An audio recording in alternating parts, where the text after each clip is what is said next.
तारीख 25 फरवरी 2025। दिन था मंगलवार। लोकेशन थी दिल्ली की राउज एवेन्यू कोर्ट और सजा थी उम्र कैद की।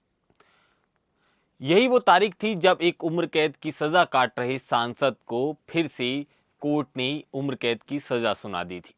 कोर्ट ने फैसला साल 1984 के जो सिख दंगे हुए थे उससे जोड़ कर दिया था। पर एक वक्त ऐसा था जब सज्जन कुमार दिल्ली में एक चाय की दुकान चलाते थे। इसके साथ ही उनकी जो किस्मत बदली और इस कद्र उन पर मेहरबान हुई कि संजय गांधी के वो खास हो गए और कांग्रेस के दिग्गज नेताओं की लिस्ट में उनका नाम शुमार हो गया। कांग्रेस के दिग्गज नेता और पूर्व सांसद सज्जन सिंह को 1984 के सिख दंगों से जुड़े मामले में कोर्ट ने उम्र कैद की सजा सुनाई है। सज्जन कुमार पहले से ही दिल्ली हाई कोर्ट से सजा के लिए तिहाड़ जेल में बंद हैं और इसके साथ ही एक नए मामले में वो सजा उनको फिर दोबारा मुकर्रर हो चुकी है। सज्जन कभी दिल्ली में चाय की दुकान चलाया करते थे। इसके साथ सियासत में इस कदम रखकर उन्होंने पूरी राजनीति जो बुलंदियां थी उनको छुआ था। पर सवाल यह है कि सिख दंगे में उम्र कैद की सजा पाने वाले सज्जन कुमार आखिरकार हैं कौन और उनके राजनीतिक सफर इस तरह से इतना जबरदस्त तरह से कांग्रेस में कैसे फला पूरा। आज इन्हीं पर ये हमारी खास पेशकश रहने वाली है। नमस्कार, आप देख रहे हैं द न्यूज़ 15 की खास पेशकश कौन है और मैं हूं आपके साथ केशव पांचाल। दिल्ली में एक चाय की दुकान चलाने से लेकर निगम पार्षद और फिर लोकसभा सांसद तक का सफर तय करने वाले सज्जन कुमार एक समय पर उनके नाम की दिल्ली में तूती बोलती थी। निगम पार्षद के चुनाव में संजय गांधी की नजर में वो आए थे। उसके बाद उन्होंने सियासत में कभी भी पलटकर पीछे नहीं देखा। साल 1984 में इंदिरा गांधी की जब हत्या हुई उसके बाद दिल्ली में सांप्रदायिक दंगे में सज्जन कुमार का एक अहम रोल रहा। सज्जन कुमार को साल 1984 सिख दंगे से जुड़े एक मामले में दोषी पाए जाने के बाद उम्र कैद की सजा सुनाई गई। ये मामला 1 नवंबर 1984 को दिल्ली के सरस्वती विहार में भीड़ को भड़काने से जुड़ा है, जिसमें जसवंत सिंह और उनके बेटे तरुणदीप सिंह की हत्या हुई थी। उनके जो विरोधी पक्ष है उन्होंने कहा कि सज्जन कुमार ने भीड़ को उकसाया और बड़े स्तर पर सिखों के घरों और दुकानों में लूट और आगजनी कराई थी। इस दौरान एक घर में लूट और आग लगाने के बाद भीड़ ने सिख समुदाय के 2 लोगों को जिंदा जलाकर मार दिया था। इस मामले में उन्हें उम्र कैद की सजा सुनाई गई है। इसके अलावा सिख विरोधी दंगों से जुड़े दूसरे मामले में दिल्ली हाई कोर्ट ने साल 2018 में सज्जन कुमार को आजीवन कारावास की सजा सुनाई थी। अभी मौजूदा समय की बात करें तो तिहाड़ जेल में बंद है। खैर, इन सबसे इतर जानते हैं सज्जन कुमार का राजनीतिक करियर। कांग्रेस के पूर्व सांसद सज्जन कुमार का जन्म बाहरी दिल्ली के जाट परिवार में हुआ था। सज्जन कुमार की जो जन्म की तारीख थी वो 23 सितंबर 1945 थी। उनके पिता का नाम रघुनाथ सिंह था। सज्जन कुमार ने हाई स्कूल तक पढ़ाई की और अपने परिवार के पालन पोषण के लिए उन्होंने दिल्ली में एक छोटी सी चाय की दुकान चलाना शुरू किया। जाट परिवार से होने के नाते उन्हें दबंग माना जाता था, जिसके चलते वो सियासत से जुड़ गए। दिल्ली में नगरपालिका के चुनाव जीते और राजनीति में उनकी एंट्री हो गई। इस दौरान सज्जन कुमार पर संजय गांधी की एक नजर पड़ी और वो धीरे धीरे संजय गांधी के करीबी नेताओं में शुमार हो गए। साल 1977 में सज्जन कुमार ने दिल्ली से लोकसभा चुनाव लड़ा और जीतकर सबको चौंका दिया। उन्होंने दिल्ली के पहले मुख्यमंत्री ब्रह्म प्रकाश को चुनाव हरा दिया था। बाहरी सीट से सज्जन कुमार सांसद चुने गए, जिसके बाद संजय गांधी की वो नजरों में आ गई और सियासी जो उनकी अहमियत थी वो संजय गांधी की नजरों में और ज्यादा बढ़ गई।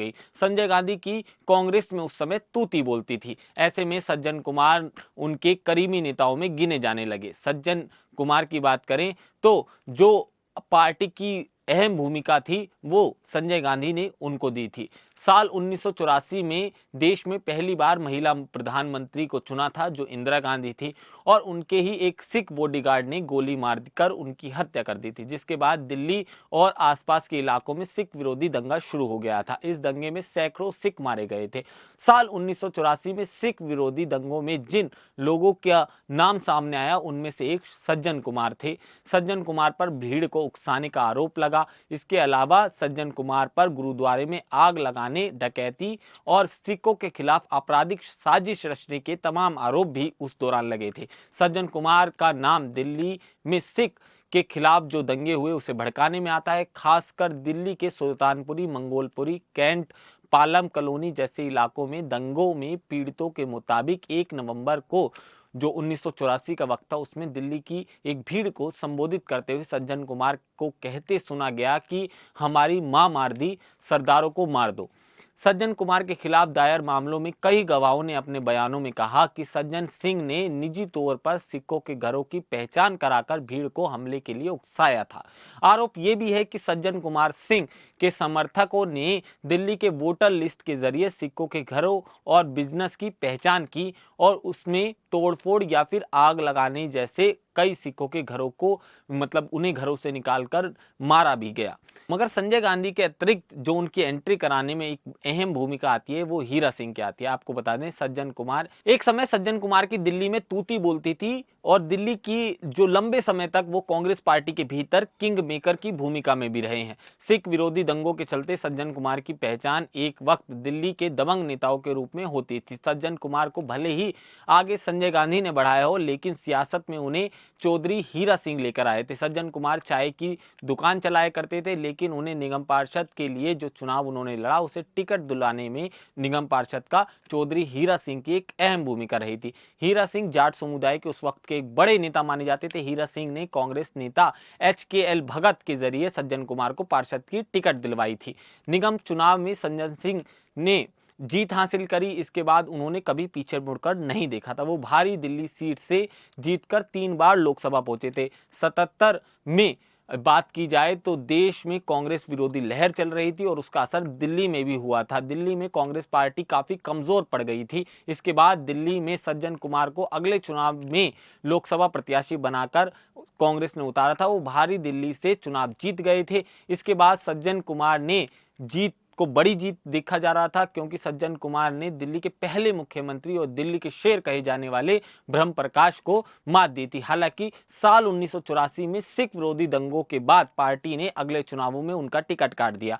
साल 1991 में उन्हें फिर से टिकट मिला और वो फिर से जीतकर लोकसभा पहुंचे थे। सज्जन कुमार ने साल 1991 में लोकसभा चुनावों में भाजपा के नेता साहिब सिंह वर्मा को शिकस्त देते हुए भारी दिल्ली से लोकसभा सीट का चुनाव जीता था। इसके बाद उन्होंने 2004 में फिर से कांग्रेस उम्मीदवार बनाया उन्हें कांग्रेस पार्टी ने, और वो चुनाव जीतकर सफल बने।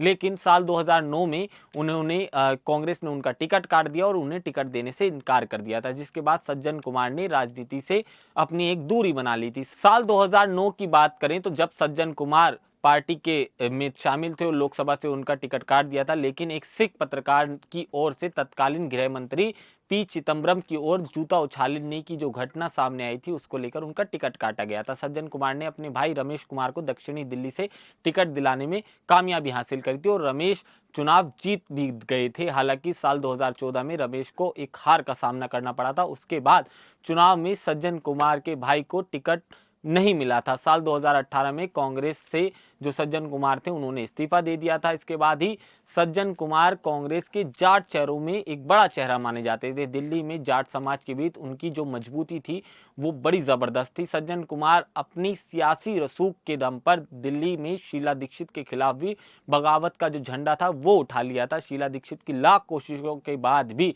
सज्जन कुमार की जो सियासत थी उस पर ब्रेक नहीं लगा सकी शीला दीक्षित।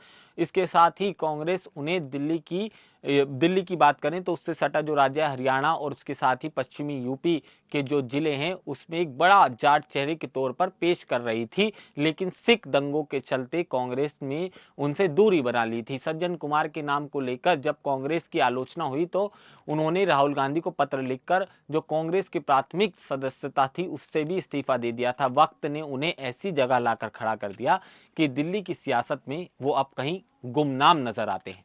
आपको सज्जन कुमार की ये कहानी कैसी लगी हमें कमेंट सेक्शन में जरूर बताइएगा।